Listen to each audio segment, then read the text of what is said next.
Welcome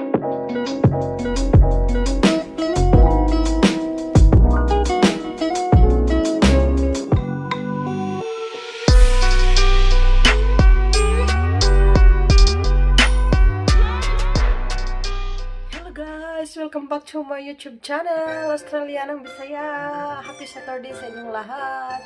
Today, day off na naman tayo. Gagawin ko guys, maghanap ko ng extra income. Kasi dito sa abroad, ang buhay abroad talaga, masarap lang siya pakinggan. Pero, hello guys, welcome to my YouTube channel, Australianang Bisaya. Today's video guys is a day off. So, I need to find something else na magka-extra income ako. So, marami akong may empty bottle doon, kaya i-return and earn ko siya today.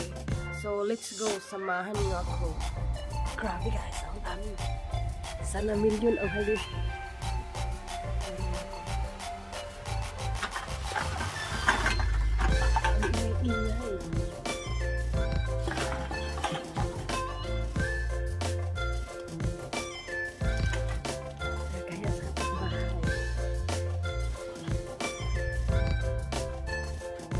Siya na. May babas na po niya. So, malis. Guys, magbibinta tayo ng mga empty bottles para mabawas-bawasan yung mga basura natin dyan, yung kalat natin, no? Tsaka ma-extra income pa tayo. So, isa-isahin ko sila lahat para diretso na siya. Pagpunta namin doon.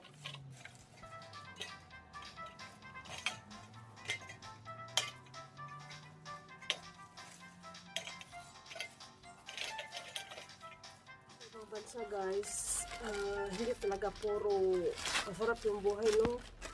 Kasi yung bills guys, grabe.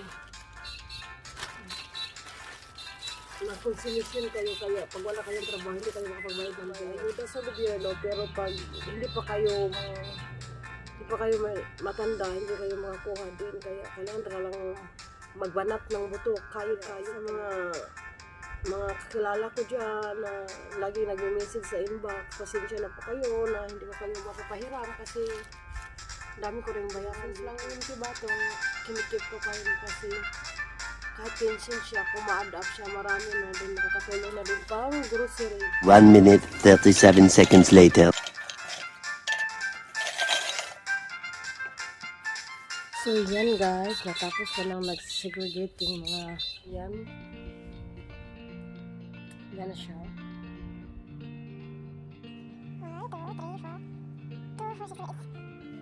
1 hour later. Guys, tapos na ako sa labas. Na-segregate ko na. I need to wash my hands kasi yung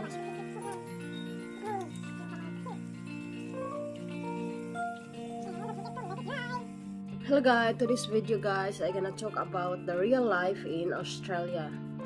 Before, when I don't have any idea about the life here in Australia, akala ko yung gusto mo mga mamahaling bagay na gusto mong mapundar, makuha mo siya agad-agad, pero hindi pala ganun kadali. Guys, welcome to my YouTube channel. It's Genara Atkin, a pure Filipina, Bisayang dako, and nakapangasawa ako ng foreigner dito sa Australia. That's why I'm living here now. So, diba, na ang Australia ay isa sa mga bansang may mataas na cost of living.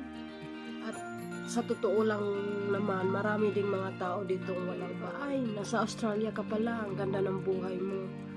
Mag-abil ka ng ganito, ganun. Mag-invest ka para sa kinabukasan.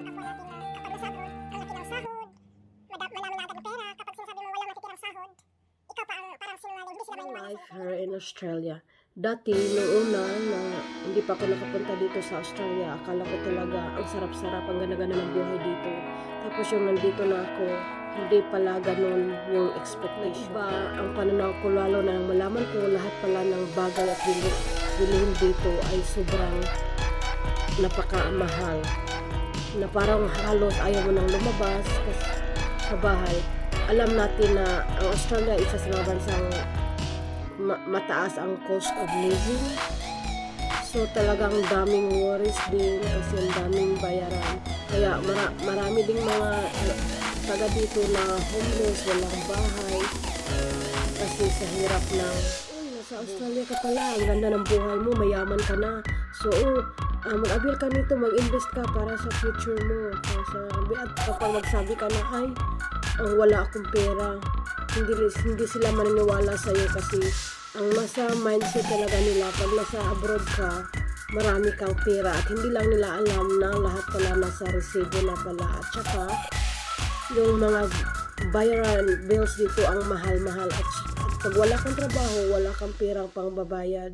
Kaya kailangan talagang kayod kalabaw dito, ang araw gawing gabi, ang gabi gawing nila, madali lang buhay dito. Oo, Australian dollar yung sweldo namin, pero yung bilihin at gastusin Australian dollar din. So, paano na? At minsan, kulang pa nga yung binabayaran namin ng bahay, tubig, kuryente, monthly bills, internet, cellphone load, tsaka lahat dito babayaran.